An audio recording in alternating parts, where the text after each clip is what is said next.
Sir ఇక్కడ America విషయంలో ఒక చిన్న డౌట్ ఎందుకంటే ఇందాక ట్రంప్ మాట్లాడుతూ ఇద్దరు అధినేతలు రెండు పాక్ అండ్ ఇండియా ఈ రెండు అధినేతలు కూడా నాకు మిత్రులే, వీళ్ళిద్దరి మధ్య ఈ సమస్య ఎప్పటి నుంచో ఒక నడుస్తుంది, ఐ థింక్ వేల సంవత్సరాల కొద్దీ అనుకుంటున్నాను, వీళ్ళ సమస్యను వాళ్ళే పరిష్కరించుకుంటాను, మాకు సంబంధం లేదన్నట్టుగా ఆయన బిహేవ్ చేసినట్టుగా మాట్లాడాడు. సో ఇది చాలామంది భారతీయులు షాక్ అయ్యారు, ఏంటి ఈయన మాటలకు అర్థం ఏంటి, మరి అసలు భారత్కు మద్దతు తెలుపుతున్నాడా లేదా, ఈ విధంగా వాళ్ళ సమస్యను వాళ్ళే పరిష్కరించుకుంటారు. తటస్థంగా ఉన్నాను నేను అంటే మనకు మద్దతు ఇచ్చినట్టే లెక్క, అది గుర్తుపెట్టుకోండి. ఓకే, ట్రంప్ ఏం చేస్తున్నాడంటే ఆయన విధానాల్లో అమెరికా ఫస్ట్ అంటున్నాడు. ఈ మధ్యకాలంలో మీరు చూస్తే అమెరికా ఫస్ట్ అంటున్నాడు. సో ముందు మేము బాగుపడాలా, మేము బాగుండాలా, తర్వాత ఎవరి గురించైనా. ఈ యుద్ధాలు ఇవన్నీ వేస్ట్ బై, ఇవన్నీ మేము మానేస్తాం, ఎక్కడెక్కడ ఏమైనా బలగాలన్నీ ఉపసంహరించండి, మాకెందుకు వచ్చిన తలనొప్పి ఇదంతా అంటున్నాడు ట్రంప్. కానీ ట్రంప్కి అర్థం కావాల్సింది ఏంటి, ట్రంప్ మీద కూడా చాలా వ్యతిరేకత. ట్రంప్ ఏంటంటే పెద్దన్న పాత్ర పోషించాలంటే నువ్వు ఇవన్నీ ఉండాలి కదా, లేకపోతే నిన్ను పెద్దన్న ఎందుకు అంటారు, సర్లే నువ్వు ఒక కంట్రీ పక్కన కూర్చో అంటారు, అంతే కదా. సో ట్రంప్ వచ్చినప్పటి నుంచి అమెరికా ఫస్ట్, మనం అనవసరంగా డబ్బులు దేని మీద అంటే దాని మీద ఖర్చు పెట్టద్దు, ముందు మనం బాగుండాలా, మన తర్వాత ఏదైనా అనే ఒక తత్వంలో ఉన్నాడు కాబట్టి ఈరోజు ఆ స్టేట్మెంట్ ఇచ్చాడు. బట్ ఈ స్టేట్మెంట్ అనేది నేను అనుకోవడం ఇది శాశ్వతమైన స్టేట్మెంట్ కాదు, సిచ్యువేషన్స్ అకార్డింగ్ టు సిచ్యువేషన్స్ మారుతుంది. సో అతను ట్రంప్ కామ్గా ఉన్నాడు అంటే కూడా పాకిస్తాన్కే నష్టం తప్ప మనకు కాదు కదా. ట్రంప్ కామ్గా లేకుండా పాకిస్తాన్కి ఏమైనా సాయం చేస్తే మనకు ప్రాబ్లం, చేయకపోతే మనకు ఆ శక్తి సామర్థ్యాలు ఉన్నాయి, మనకు ఎవరు సాయం చేయక్కర్లేదు వాస్తవానికి. సో డెఫినెట్గా నేనేమనుకుంటున్నానంటే ట్రంప్ కూడా మన విదేశాంగ విధానం చాలా బలంగా ఉంది, సుంకాలు తగ్గిస్తుంది భారత్ నేను ఆశిస్తున్నా అంటున్నాడు 4 రోజుల నుంచి. సో మన దౌత్యం మనం నిలిపితే ఆటోమేటిక్గా ట్రంప్ మనకు మద్దతు ఇవ్వాల్సిందే, ఇబ్బంది ఏం లేదు అది. సో బయటకు అలా అంటే ట్రంప్ ఈరోజు మాట్లాడితే రేపు మార్చుకోగలుగుతాడు, పెద్ద విషయం కూడా కాదు. ఓకే, అండ్ ఇంకోటి సార్, మార్నింగ్ నుంచి ఒక న్యూస్ వైరల్ అవుతుంది, పాకిస్తాన్ భయపడింది, పాకిస్తాన్ ఆర్మీ చీఫ్ ఎవరైతే ఉన్నారో అతను పారిపోయాడు, పరారిలో ఉన్నాడు, వాళ్ళ ఫ్యామిలీని కూడా లండన్ పంపించేస్తాడని చెప్పేసి ఒక వార్త అయితే వైరల్ అవుతుంది. అంటే ఈ వార్తలు నిజం ఉందో లేదో తెలియదు కానీ వాళ్ళు భయపడ్డారని మాత్రం ఒకటి కన్ఫామ్గా ఉంది అని అంటున్నారు. పాకిస్తాన్లో ఇవాళ నుంచి కాదు ఆదిత్య, చాలా కాలంగా ఈ తింగరి ఎదవల డెసిషన్స్ వల్ల మన జీవితాలు నాశనం అవుతాయని కింది స్థాయి సైనికులు చాలామంది అనుకుంటున్నారు. మంచి పొజిషన్స్లో ఉండేవాళ్ళు చాలామంది ఒక్కొక్కరుగా రిజైన్ చేసి కెనడా, అమెరికా, లండన్ ఇట్లా వెళ్ళిపోతున్నారు చాలామంది. ఈవెన్ డానిష్ కనేరియా, ఆయన ఏమో పాకిస్తాన్ ఆర్మీ కాదు కానీ చెప్తున్న సందర్భం వచ్చింది కాబట్టి, ఫేమస్ క్రికెటర్ కదా అతను, ఈవెన్ అతని మీద కూడా దాడి జరిగింది. So being as a Hindu ఆయన అక్కడ ఉండటానికి కూడా భయపడ్డాడు. సో హిందువుల మీద దాడులు జరుగుతున్నాయంటే డానిష్ కనేరియా ఆ దేశం నుంచి పారిపోయి లండన్లో ఉంటున్నాడు, ఇవాళ యుఎస్లో ఉంటున్నాడు. ఇవాళ కనేరియా ఓపెన్గా చెప్తున్నాడు, తప్పుపడుతున్నాడు సైనిక చర్యల్ని. సో ఇవాళ ఎవరైతే ఆర్మీ చీఫ్ ఉన్నాడో ఆయన త్వరలో రిటైర్ కాబోతున్నాడు. ఈ రిటైర్ అయ్యేటప్పుడు వీళ్ళు ఏం చేస్తారంటే ఇలాంటి ఏదో ఒకటి మెలికి పెట్టి ఏదో గెలికేసి మేము కూడా తోపులమని నిరూపించుకొని దిగేయాలనుకుంటారు. ఆ సందర్భంలో అవసరమైతే క్యాప్చర్ చేస్తారు, ప్రజాస్వామ్య ప్రభుత్వాన్ని క్యాప్చర్ చేస్తారు. మన ముషారఫ్ దగ్గర నుంచి మనం చూస్తున్న చరిత్ర అంతా అంతే కదా. ఆర్మీ చీఫ్గా ఉంటాడు, ఇండియా పాక్ వార్ వస్తుంది, వార్ తెచ్చే స్థాయికి తెచ్చేస్తారు. తెచ్చేసిన తర్వాత సో ఇవన్నీ ఇంకా మీరు మూసుకొని కూర్చుండని పొలిటీషియన్స్ని పక్కన కూర్చోబెడతారు, వాళ్ళే మొత్తం కబ్జా చేస్తారు. ఈ వారేం పక్కన పెడితే వాళ్ళు దానికి నాయకులు అవుతూ ఉంటారు, దేశానికి వాళ్ళ అధ్యక్షులు అవుతూ ఉంటారు. ఇదంతా కూడా వాళ్ళ పాలిటిక్స్లో టాక్టిక్స్ అనమాట ఇదంతా. అంతే తప్ప అతను పారిపోతున్నాడంటే నాకు అది ఎంత రూమరే అనిపిస్తుంది తప్ప అదేమి వాస్తవం కాదనిపిస్తుంది. కానీ కొన్ని వందల మంది సైనికులు ఇప్పటికే దేశం దాటేశారు. రిజైన్లు చేయడం, ఏదో ఒక రీజన్ పెట్టడం, రిజైన్లు చేయడం, వెళ్ళిపోవడం, అది చాలా కాలం నుంచి పాకిస్తాన్లో జరుగుతూ ఉంది. అందుకే ఆ రూమరు ఈయన మీద కూడా వచ్చింది అట్లా. సరే, ఇక ఇండియాలో ఈ దాడి తర్వాత పరిస్థితులు మనం చూస్తున్నాం, పాకిస్తాన్ వాళ్ళందరినీ కూడా పంపించేస్తున్నారు. కాకపోతే ఈరోజు బయటపడ్డ విషయం ఏంటంటే సార్, హైదరాబాద్లో కానివ్వండి, విజయవాడలో కానివ్వండి ఇంతమంది పాకిస్తానీలు ఉన్నారా అని చెప్పేసి, అంటే ఇవాళ ఒక చాలామందికి తెలిసి వచ్చింది. అది ఇంతకు ముందు దాకా ఒక ఐడియా లేదు, ఉన్నారేమో అని అనుకోవచ్చు కానీ చాలామందిని ఇప్పుడు పంపించేస్తున్నాగా ఈ తాటి ఇప్పుడు వచ్చింది. సో దీనికి మీరు ఏం చెప్తారు సార్? ఎప్పటి నుంచో ఉన్నారు ఆదిత్య, చాలామంది కంటే కామన్ పీపుల్కి తెలియకపోవచ్చు కానీ సహజంగా కాస్త అవగాహన ఉండే వాళ్ళందరికీ పాకిస్తాన్ వాళ్ళు వీసాలు తీసుకుని అధికారికంగా ఉన్నారు, అనఫిషియల్గా దీనికి 10 ఉన్నారు. అది గుర్తుపెట్టుకోవాలి మీరు. వీళ్ళతో ప్రాబ్లం కాదు అసలుకి. 213 మందో 19 మందో ఉన్నారు హైదరాబాద్లో అంటున్నారు. వీళ్ళతో ప్రాబ్లం కాదు, వాళ్ళు అఫీషియల్గా వచ్చారు. వాళ్ళు దీర్ఘకాలిక వీసా మీద వచ్చారు, వ్యాపారాలు చేసుకుంటున్నారు ఇక్కడ. చాలామంది మీరు పాత బస్తీకి వెళ్తే పాకిస్తాన్ వ్యాపారులు కూడా ఉన్నారు అక్కడ. సో వాళ్ళు ఇప్పుడు మన దేశం వాళ్ళు అమెరికాకి వెళ్ళి పెట్రోల్ బంకులు పెడుతున్నారు, రెస్టారెంట్లు పెడుతున్నారు కదా. అట్లానే పాకిస్తాన్ వాడు వచ్చి పాత బస్తీలో ఏదో రెస్టారెంట్ పెట్టుకుంటాడు, ఏదో వ్యాపారం చేస్తున్నాడు. అయితే ఇప్పుడు వాళ్ళందరినీ నిలిపోమన్నారు. వాళ్ళతో గోల్ లేదు, ఎందుకంటే వాళ్ళు అధికారికంగా వచ్చారు, అధికారికంగా వెళ్ళిపోమంటున్నారు. కానీ ప్రాబ్లం ఎక్కడంటే 213 మందో 19 మందో అఫీషియల్గా ఉంటే అన్అఫీషియల్గా స్లీపర్ సెల్స్ లాగా అన్అఫీషియల్గా కొన్ని వేల మంది ఉండడమే సమస్య. ఓకే, విజయవాడలో కూడా చివరికి స్లీపర్ సెల్స్ ఉన్నారంటే ఆలోచించండి ఎంత దుర్మార్గమైన పరిస్థితిలో ఉన్నాం మనం. ప్రతి చోట స్లీపర్ సెల్స్ ఉన్నారు. సో ఆ స్లీపర్ సెల్స్ని వెతికి పట్టాలి. ఇప్పుడు మనకు అవకాశం వచ్చింది, సోషల్ మీడియా పుణ్యమాని అవకాశం వచ్చింది. ఈ స్లీపర్ సెల్స్ కూడా సోషల్ మీడియాలో యాక్టివ్గానే ఉంటారు. ఈ సోషల్ మీడియా ఒకవేళ స్లీపర్ సెల్ అంటే నిజంగా స్లీపర్ సెల్ లాగా వాడు ఉంటే పర్లా, కానీ సోషల్ మీడియా ఏముంది, వాడు స్లీపర్ సెల్లా ఉన్నా ఎవరికి వాడి ఐడెంటిటీ తెలియకుండా ఉన్నా ఒక సోషల్ మీడియా అకౌంట్ ఒకటి నమోదు చేసుకొని ఉండబట్టలేక ఏదో ఒకటి వాగుతూ ఉంటారు కదా, ఫేస్బుక్లోను ట్విట్టర్లలోను. వాళ్ళందరినీ వాళ్ళ కలుగుల్లోంచి బయటికి తీసి వాళ్ళని నిల్చోబెట్టి షూట్ చేసి పరదుంపాల, లేదా వాళ్ళ దేశానికి తరిమేయాల. ఇది తూర్పార పట్టాల్సిన పరిస్థితి. వీళ్ళని మనం మన దేశం నుంచి అధికారికంగా వీసాలు ఉండే వాళ్ళని వెళ్ళిపోమని చెప్పడం అనేది పెద్ద విషయం కూడా కాదు. వీళ్ళు ఎంతమంది ఉన్నా నష్టం లేదు, వాళ్ళు ఉన్నారు, వాళ్ళని పంపించేస్తున్నాం. కానీ మనకు తెలియకుండా ఉన్నారు చూసావా, వాళ్ళే దొంగలు. వాళ్ళని పట్టుకోగలిగితే మనం సగం విజయం సాధించినట్టు. ఇవాళ ఈ సందర్భం వచ్చింది కాబట్టి చెప్తున్నా, చాలామంది అంటున్నారు ముస్లిమ్స్ సాటి ముస్లింల మీద కూడా ద్వేషం చూపిస్తున్నారు. తప్పది. అక్కడ హిందువుల్నే చంపేశారు, ఈ ముస్లిమ్స్ అంతా ఇలాంటి వాళ్ళే, అట్లా ఇట్లా తప్పది. అది తప్పు. ఎందుకంటే వాళ్ళందరూ ముస్లిమ్స్ అందరూ ఉగ్రవాదులు కారు, క్రిస్టియన్లు అందరూ ఉగ్రవాదులు కారు. ముస్లిమ్స్లో కూడా క్రిస్టియన్స్లో కూడా ఒక 10% 20% దుర్మార్గులు ఉంటారు. ఎస్పెషల్లీ ముస్లిమ్స్లో అయితే ఈ స్లీపర్ సెల్స్ ఉంటాయి. క్రిస్టియన్స్లో అయితే స్లీపర్ సెల్స్ అవసరం లే, బహిరంగమైన సెల్సే ఉంటాయి, యాక్టివ్ సెల్సే ఉంటాయి క్రిస్టియన్స్లో. ఇత మతం ఈ మధ్య కాలంలో మీరు చూశారు, మత మౌఢ్యులు భారతదేశాన్ని అసలుకి మన దగ్గర ఉన్న ప్రభుత్వాన్ని కూలదోయడానికి మీటింగ్లు పెట్టి కూటమి ప్రభుత్వాన్ని దించాలని చెప్పారు. రాజద్రోహం చేసేవాళ్ళు ఇవాళ అంటారు, రేపు మోదీని దించాలంటారు. సో మనం బతకాలని ముస్లిమ్స్ క్రిస్టియన్స్ ఒకటి కావాలా అని మాట్లాడి దుర్మార్గులు ఉన్నారు ఇవాళ ఇక్కడ. వీళ్ళని శిక్షించాలా. మనం బయటవాడు పాకిస్తాన్తో యుద్ధం చేయడం పెద్ద విషయం కూడా కాదు ఆదిత్య, 1 వీకే మ్యాటర్. కానీ మన దగ్గర ఉన్నారు చూసావా చాలామంది, ముసిగేసుకుంటారు, ముసిగేసుకుని హిందూయిజాన్ని లేకపోతే భారతదేశ సార్వభౌమత్వాన్ని ప్రశ్నిస్తూ ఉంటారు కదా, పాకిస్తాన్కి మద్దతుగా మాట్లాడుతుంటారు కదా. ఒక అరుంధతి రాయ్, ఒక మమతా బెనర్జీ, ఏం చేయాలి వీళ్ళందరినీ?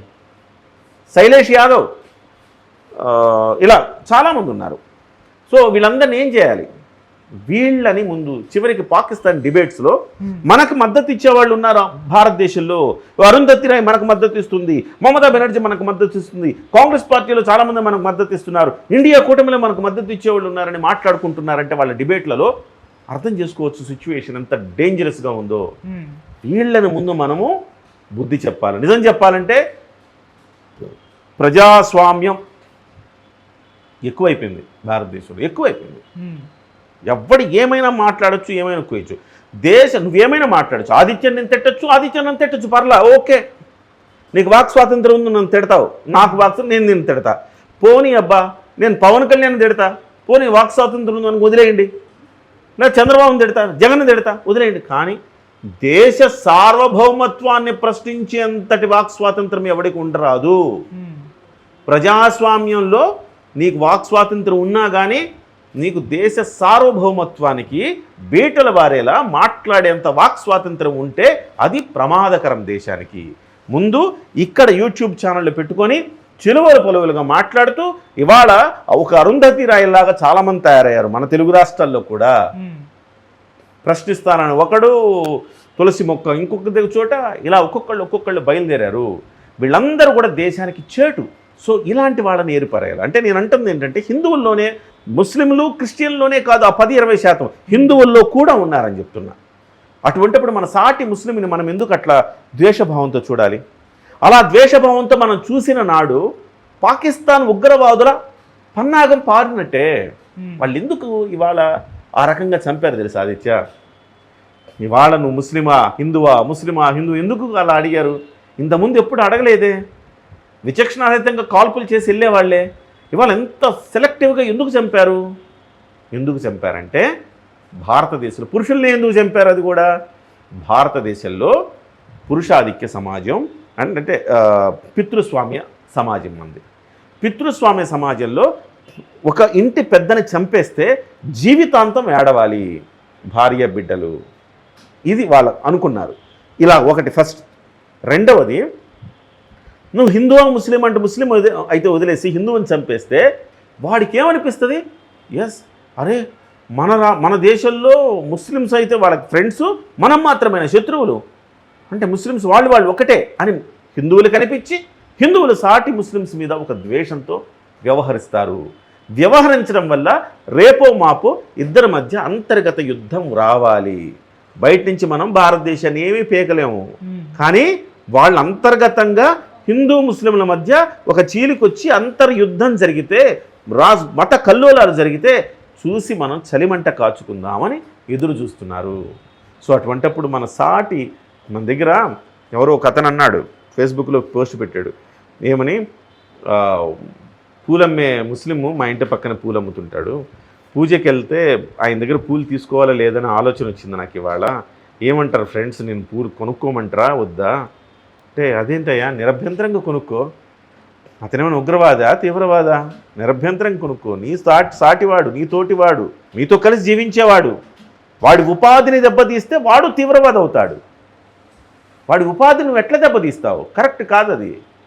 నీ దగ్గర ముస్లిం వచ్చి కొనుక్కోవాలి, ముస్లిం దగ్గర క్రిస్టియన్ దగ్గర నువ్వు కొనుక్కోవాలా? అంతా మనము ప్రజాస్వామ్య దేశం మంది, అన్ని మతాల కలయిక ఇది. ఇలాంటి దేశంలో మనం ఆ రకమైన థాట్ ఎప్పుడైనా వచ్చిందా? అది పాకిస్తాన్లో కావాల్సింది, ఆ ఉగ్రవాదులకు కావాల్సింది కూడా అదే. సో అలాంటి థాట్స్ ఎవరికైనా ఉంటే దయచేసి పక్కన పెట్టండి. మన సోదరులే ముస్లిమ్స్, మన సోదరులు. ఇవాళ పాత బస్తీలో ర్యాలీ చేశారు, అద్భుతమైన మాటలు మాట్లాడారు, ఒక్కొక్కళ్ళు మన హృదయం అలాగా దోచేశారు. ఇవాళ అక్కడ ఒక ముస్లిం మీకోసం పోరాడి ఒక ముస్లిం ప్రాణాలు అర్పించాడు. హుస్సేన్ షా మీకోసం పోరాడాడు, మీకోసం గుర్రం నడుపుకునేవాడు. అతని ఫ్యామిలీ రోడ్డున పడిపోయింది, 2 తల్లిదండ్రులు, 2 పిల్లలు, భార్య, దిక్కులేని వాళ్ళు అయ్యారు. సో నీకోసం పోరాడాడు కదా. ఎవడైతే ముస్లిమ్స్ మిమ్మల్ని హింస పెట్టారో ఆ ముస్లిమ్స్కు ఇంకొక వేరే ముస్లిమ్స్ అందరూ కూడా మిమ్మల్ని కాపాడిన వాళ్ళు కూడా వాళ్లే కదా. మిమ్మల్ని ఎక్కడికక్కడ ఆటోల్లో తీసుకెళ్లారు, డబ్బులు అడగల, ఏం అడగల, గుర్రాల్లో బగ్గీల్లో తీసుకెళ్లారు, ఆటోల్లో తీసుకెళ్లారు, భుజాన్ని వేసుకొని తీసుకుపోయారు. వాళ్ళందరూ కూడా సాటి ముస్లిమ్సే కదా. సో కొంతమంది అంటున్నారు వాడు మతం అడిగి చంపాడు, ఉగ్రవాదానికి మతం లేదనే వాళ్ళకి ఇదే ఉదాహరణ. అంటే వాడు చంపిందే నీ దగ్గర మత కల్లోలు సృష్టించడానికి కదా వాడు చంపింది. వాడి ఉద్దేశం అది. వాడి ట్రాప్లో మనం పడితే ఎట్లా? మనం సాటి ముస్లిమ్స్ పట్ల ప్రేమతో ఉండాలా. ఇవాళ మన కోసం వాళ్ళు కూడా ర్యాలీలు చేస్తున్నారు, నా కొడుకులను చంపేద్దాం సార్ అంటున్నారు, అంత రగిలిపోతూ ఉన్నారు. సో మనం అందరం సోదరులమే. సో మనం ఎక్కడ మన యూనిటీని మనం కోల్పోవద్దు. ఇవాళ ఆమె మధుసూదన్ గారి భార్య చెప్పింది, మమ్మల్ని కాల్చింది, నా భర్తని కాల్చింది ముస్లిమే, మమ్మల్ని రక్షించింది కూడా ముస్లిమే. అటువంటిప్పుడు ముస్లింలను ఎలా ద్వేషిస్తావు నువ్వు? తప్పు కదా అది. సో కాబట్టి ఈ మొత్తం అంశంలో నేనైతే ఈ మెసేజ్ అయితే పర్ఫెక్ట్గా వెళ్ళాలని నేను అనుకుంటున్నాను ఆదిత్య. ఎందుకంటే సాటి ముస్లింలని మనం సోదర భావంతోనే చూడాలి. మనము కలిసి పాకిస్తాన్ని తొదముట్టించాలి. అంతే తప్ప నువ్వు ఒక్కడవే హిందువులే వెళ్ళి పాకిస్తాన్ మీద యుద్ధం చేస్తారా? మన సైనికులు ఎంతమంది ముస్లిమ్స్ లేరు. సో మనం కలిసి కట్టుగా ఉంటేనే మనం పాకిస్తాన్కి సరైన గుణపాఠం చెప్పినట్టు. మనం గొడవలు పడితే మనం ఒకళ్ళనొకళ్ళు ద్వేషించుకుంటే అది వాడికి కావాలి, వాడు హ్యాపీగా ఫీల్ అవుతుంది. మనం సక్సెస్ అయ్యాము ఇవాళ అంటాడు. ఇంత ముందు లేనిది ఇప్పుడున్నది ఏంటంటే మత కల్లోలం మనం ఏమి చేయలేని భారతదేశాన్ని వాళ్ళలో వాళ్ళు కొట్టుకొని చావాలని ఒక ప్లాన్ ఇది అని చెప్పి. మీరు అన్నట్టు ఇంత సపోర్ట్ లభిస్తున్నప్పుడు అంటే దేశం మొత్తం ఒక తాటిపైకి రావడం కూడా చూస్తాం. కానీ కొంతమంది అందులో మీరు చెప్పిన వాళ్ళు కొంతమంది ఉన్నారు, ఇంకొంతమంది పాకిస్తాన్కి మద్దతు తెలుపుతూ కూడా మాట్లాడిన వాళ్ళు ఉన్నారు సార్. అస్సాంలో ఒక ఎమ్మెల్యే మాట్లాడారు, అతన్ని అరెస్ట్ కూడా చేయడం మనం చూస్తాం. సో ఈ నేపథ్యంలో ఇటు హీరోయిన్ సమంత గారి గురించి కూడా ఒకసారి మాట్లాడుకుందాం సార్. ఒక పోస్ట్ పెట్టింది, తర్వాత గంటలోపు డిలీట్ చేసింది. ఆమె పాకిస్తాన్కు మద్దతు తెలుపుతున్నట్టు, ఇండియాకి వ్యతిరేకంగా మాట్లాడుతున్నట్టు కూడా లేదు, కానీ అది కాంటెస్ట్ ఏంటో తెలియదు. ఈ కాంటెస్ట్లో మాత్రం పెట్టేసి అంటే సముద్రపు నీళ్ళు సముద్రం తాగలేదు, చెట్లు వాళ్ళు ఇచ్చిన ఫలాలు చెట్లు తినలేవు, ఇవంతా కూడా ఉంది పరుల కోసమే అని చెప్పేసి పెట్టేసింది. సో దీనిపైన కూడా ట్రోల్స్ వస్తున్నాయి, పాకిస్తాన్కి మద్దతు తెలిపిందా అని చెప్పేసి ఇలా రకరకాలుగా ఉన్నాయి. ఏం పాకిస్తాన్ మద్దతు తెలిపిందా అంటే సముద్రపు నీళ్ళు సముద్రాలు తాగలేవు, చెట్ల ఫలాలు చెట్లు తీసుకోలేవు అని చెప్పింది, పూలు తమ పరిమాణాలని అనుభవించలేవు అని చెప్పింది. అలాగే నీళ్లు ఇవన్నీ కూడా అందరివి ఒక్కరివే కాదు, మనం మన సంతోషం కోసం బతికితే హ్యాపీగా ఉంటాం, పరుల సంతోషం కోసం బతికితే ఇంకా హ్యాపీగా ఉంటామని పెట్టింది సార్. ఇప్పుడు ఫలాలు చెట్లు ఫలాలు ఇస్తే ఆ ఫలాలు చెట్టు ఎందుకు తినాలనుకుంటుంది? తినలేవు అంటే అసలు ఆ ప్రోవెర్బే కరెక్ట్ కాదంటాను నేను. అంటే చెట్లు ఫలాలు ఇస్తాయి, చెట్లు ఇచ్చిన ఫలాల్ని చెట్లు తినలేవు అంటే అర్థం ఏంటి అసలుకి? నువ్వు పిల్లల్ని అంటావు, నీ పిల్లలు నువ్వు తింటావా? లేదుగా. సో కాబట్టి నేనేమంటున్నానంటే ఈ తిక్క మేళాలు తిక్క పోస్టులు పెడతా ఉంటాయి వాటి గురించి. ఇప్పుడు మొన్న అంతకుముందు ఆవిడేమంది, ఇంకో హీరోయిన్ అండి నాగ చైతన్యతో నటించింది కదా, నాగ చైతన్య, ఆమె మొన్న లవ్ స్టోరీ ఏదో వచ్చింది, సాయి పల్లవి. ఆమె ఏమంది, నేను పాకిస్తాన్ కోణంలో వాళ్ళు కూడా దేశభక్తులే అంది. నీ మనసులో ఉంటే నీ మనసులో మడిచిపెట్టుకో, అంతే తప్ప ఇతరులు హర్ట్ అయ్యేలాగా మాట్లాడద్దు. ఇవాళ వాళ్ళకి మనకి ఎంతో పెద్ద రైవల్రీ ఉంది. రైవల్రీ ఉన్నప్పుడు నువ్వు ఈ సుభాషితాలు చెప్పొద్దు. ఈ సుభాషితాలు చెప్పేదాన్ని నువ్వు వెళ్ళి పాకిస్తాన్లో ఉండు, 4 రోజులు పాకిస్తాన్లో ఉంటే తెలుస్తుంది. సాయి పల్లవికి కానీ డానిష్ కనేరియాతో ఒకసారి ఒక పావు గంట మాట్లాడమంటే తెలుస్తుంది. డానిష్ కనేరియా పాకిస్తానీనే కదా, ఆయనతో మాట్లాడితే తెలుస్తుంది పాకిస్తాన్ వాళ్ళు ఏం చేస్తున్నారు, వాళ్ళ దేశభక్తులా లేకపోతే ఏంటనేది. సో వీళ్ళందరూ సెలబ్రిటీలు, వీళ్ళకి చేతనైతే మంచి మాట్లాడాలి ఆదిత్య, చేత కాకపోతే కామ్గా ఉండాలి, అంతే తప్ప ఏదేదో పోస్టులు పెట్టి దాని మీద నెగిటివ్ వస్తుందని మళ్ళీ డిలీట్ చేసి అంటే ఎందుకు ఇవన్నీ తిక్క చేష్టలు ఎన్ని ఎందుకు? అవన్నీ మానుకోవాలి. ఇవన్నీ ఇప్పుడు చాలా సెన్సిటివ్ ఇష్యూస్. ఇవాళ బాలీవుడ్లో సినిమా అబీర్ గులాల్ అనే సినిమా రిలీజ్ అవుతా ఉంది. పాకిస్తానీ నటుడిని తీసుకున్నారు, నిర్మాతలు దర్శకులు హిందువులు. పాకిస్తాన్ నటుడిని తీసుకుని అంటే ఉన్న ఖాన్లు చాలరా మీకు?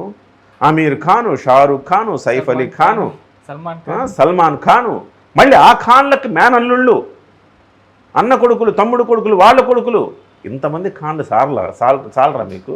మళ్ళీ పాకిస్తాన్ నుంచి మరొక ఖాన్ని తెచ్చుకోవాలా? సిగ్గు శరం ఉండాలి కదా.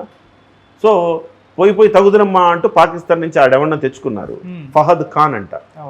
వెంటనే విపరీతమైన ట్రోల్ వచ్చేటప్పటికి ఆ సినిమాను కూడా ఇప్పుడు రిలీజ్ చేస్తారో లేదో డౌటే. ఎందుకంటే మొత్తం స్మాష్ అయిపోద్ది, థియేటర్లో ఎవడు వెళ్ళడు, ఆడదు సినిమా. సో ఎమోషన్కి సంబంధించింది. ఇంత ఎమోషన్లో ఉన్నప్పుడు మీ ఇష్టం వచ్చిన